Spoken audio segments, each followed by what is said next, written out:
പഞ്ചവത്സര പദ്ധതികൾ. ഒന്നാം പഞ്ചവത്സര പദ്ധതി 1951 മുതൽ 56 വരെയായിരുന്നു ഒന്നാം പഞ്ചവത്സര പദ്ധതി. ഒന്നാം പദ്ധതി ലക്ഷ്യമിട്ട വളർച്ചാ നിരക്ക് എന്ന് പറയുന്നത് 2.1%, കൈവരിച്ചത് 3.6%. കാർഷിക പദ്ധതി എന്നറിയപ്പെടുന്നത് ഒന്നാം പഞ്ചവത്സര പദ്ധതിയാണ്.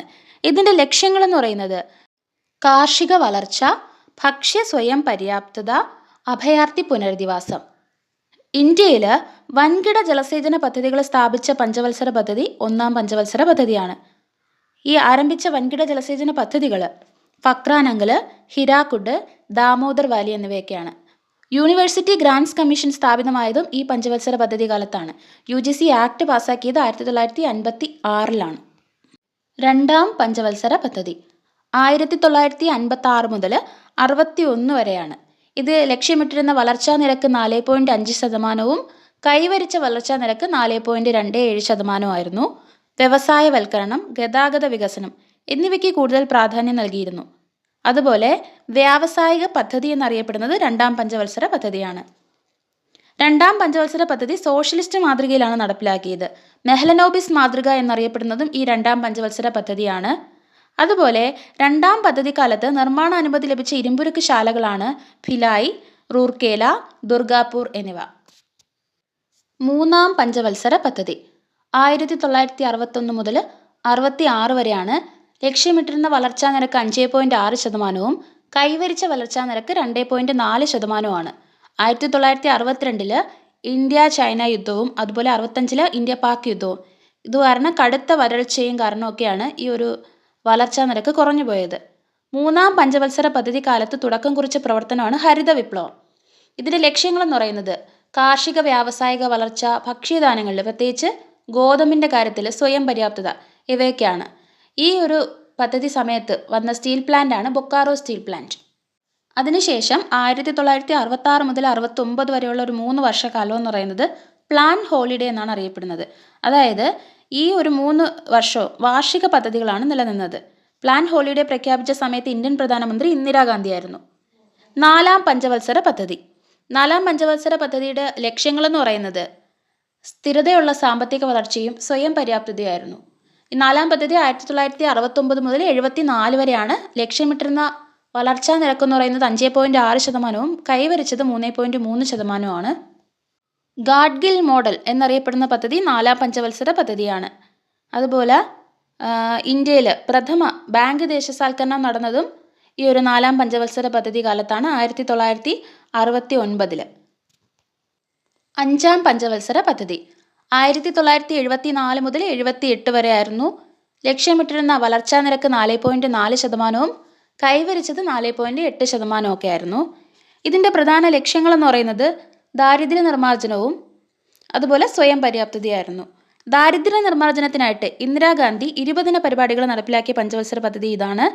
ഇന്ദിരാഗാന്ധിയുടെ ഗരീബി ഹട്ടാവോ എന്ന മുദ്രാവാക്യം അഞ്ചാം പഞ്ചവത്സര പദ്ധതിയായിട്ട് ബന്ധപ്പെട്ടതാണ്. മിനിമം നീഡ്സ് പ്രോഗ്രാം, 20 ദിന പരിപാടികൾ ഇതൊക്കെ അഞ്ചാം പഞ്ചവത്സര പദ്ധതിയായിട്ട് ബന്ധപ്പെട്ടതാണ്.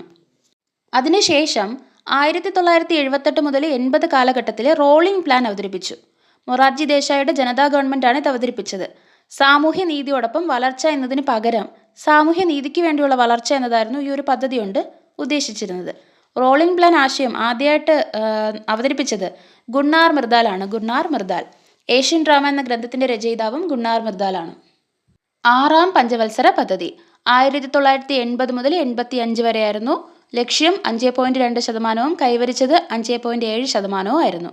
പ്രധാന ലക്ഷ്യങ്ങൾ ദാരിദ്ര്യ നിർമ്മാർജ്ജനവും തൊഴിലവസരങ്ങൾ സൃഷ്ടിക്കലും അതൊക്കെയായിരുന്നു.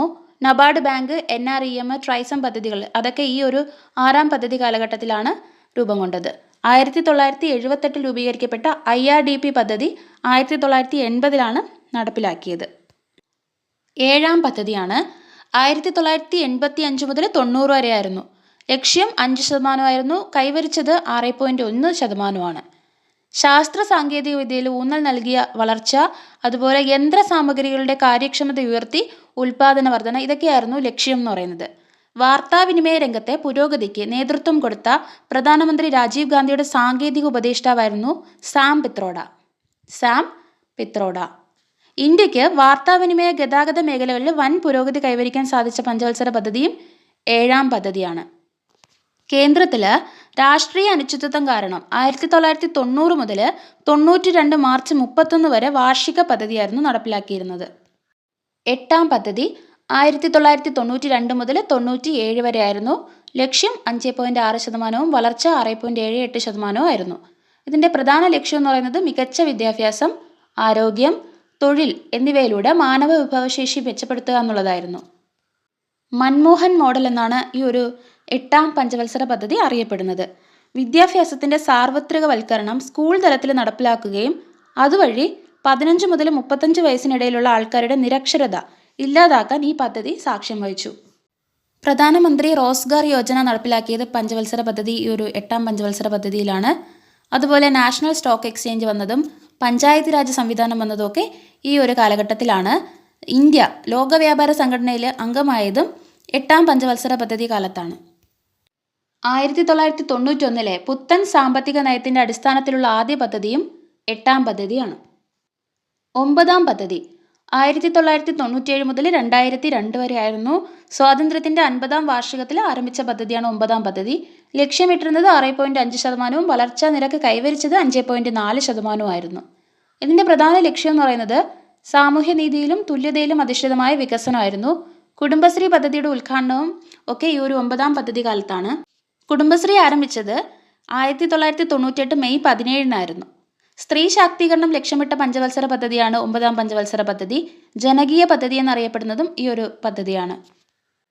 അന്ത്യോദയ, അന്നപൂർണ പദ്ധതികൾ 9ാം പദ്ധതിയുടെ പ്രത്യേകതയാണ്. 10ാം പഞ്ചവത്സര പദ്ധതി 2002 മുതൽ 2007 വരെ ആയിരുന്നു. ലക്ഷ്യം 8.1%, കൈവരിച്ചത് 7.7% ആയിരുന്നു. പ്രധാന ലക്ഷ്യങ്ങൾ സാക്ഷരത വളർത്തുക, ദാരിദ്ര്യം കുറയ്ക്കുക, സ്ത്രീ ശാക്തീകരണം ഇതൊക്കെയായിരുന്നു. തൊഴിലുറപ്പ് പദ്ധതി, NRHM പദ്ധതിയൊക്കെ വന്നത് 10ാം പഞ്ചവത്സര പദ്ധതിയിലാണ്. കേരള മോഡൽ വികസന പദ്ധതി നടപ്പിലാക്കിയതും ഈ ഒരു പദ്ധതി കാലഘട്ടത്തിലാണ്. ഓരോ വർഷത്തിലും 8% GDP വളർച്ചാ നിരക്ക് കൈവരിക്കുക, ഉയർന്ന നിലവാരത്തിലുള്ള തൊഴിലവസരങ്ങൾ സൃഷ്ടിക്കുക എന്നതൊക്കെ ഈ ഒരു പദ്ധതിയുടെ ലക്ഷ്യമായിരുന്നു.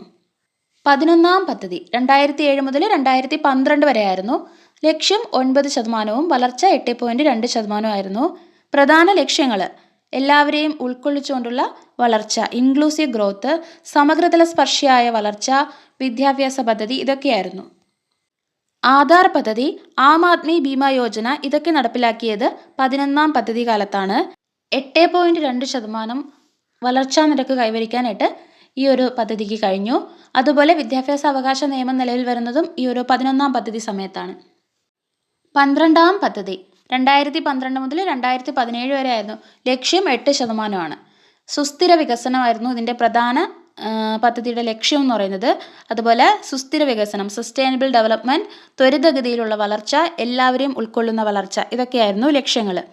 12ാം പഞ്ചവത്സര പദ്ധതിയുടെ കരട് രേഖയിൽ 9% വളർച്ചാ നിരക്കാണ് ലക്ഷ്യമിട്ടിരുന്നത്. എന്നാൽ 2012 ഡിസംബറിൽ ചേർന്ന ദേശീയ വികസന സമിതിയുടെ യോഗം 8% അത് കുറച്ചിട്ടുണ്ടായിരുന്നു. 2012 ആരംഭിക്കുന്നത്.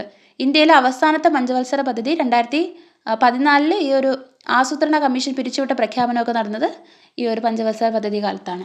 സുസ്ഥിര വികസനം എന്ന് പറഞ്ഞാൽ വരും തലമുറയ്ക്ക് അവരുടെ ആവശ്യങ്ങൾ നിറവേറ്റാനുള്ള കഴിവിൽ കുറവ് വരാതെ ഇന്നത്തെ തലമുറ അവരുടെ ആവശ്യങ്ങൾ നിറവേറ്റുന്ന സമീപനമാണ് ഈ സസ്റ്റൈനബിൾ ഡെവലപ്മെൻറ്റ് എന്ന് പറയുന്നത്. ഈ ഒരു സുസ്ഥിര വികസനത്തിൻ്റെ കാതലെന്ന് പറയുന്നത് പ്രകൃതി വിഭവങ്ങൾ ഒരു തലമുറയ്ക്ക് മാത്രം അനുഭവിക്കാനുള്ളതല്ല, വരും തലമുറയ്ക്ക് കൂടി അവകാശപ്പെട്ടതാണെന്നുള്ളതാണ്. സുസ്ഥിര വികസനത്തിന് ഉണ്ടായിരിക്കേണ്ട 3 പ്രധാന ലക്ഷ്യങ്ങൾ എന്ന് പറയുന്നത് പാരിസ്ഥിതിക ലക്ഷ്യങ്ങൾ, സാമ്പത്തിക ലക്ഷ്യങ്ങൾ, സാമൂഹിക ലക്ഷ്യങ്ങൾ എന്നിവയാണ്. വ്യാപാര നയ പരിഷ്കരണവുമായിട്ട് ബന്ധപ്പെട്ട കമ്മീഷനാണ് Abid Hussain commission. Common future എന്നറിയപ്പെടുന്ന കമ്മീഷനാണ് ബ്രെഡ്ലാൻഡ് കമ്മീഷൻ. ഈ ഒരു ബ്രെഡ്ലാൻഡ് കമ്മീഷനാണ് സുസ്ഥിര വികസനത്തെക്കുറിച്ച് പഠിക്കുന്നതിനായിട്ട് സ്ഥാപിച്ച കമ്മീഷൻ.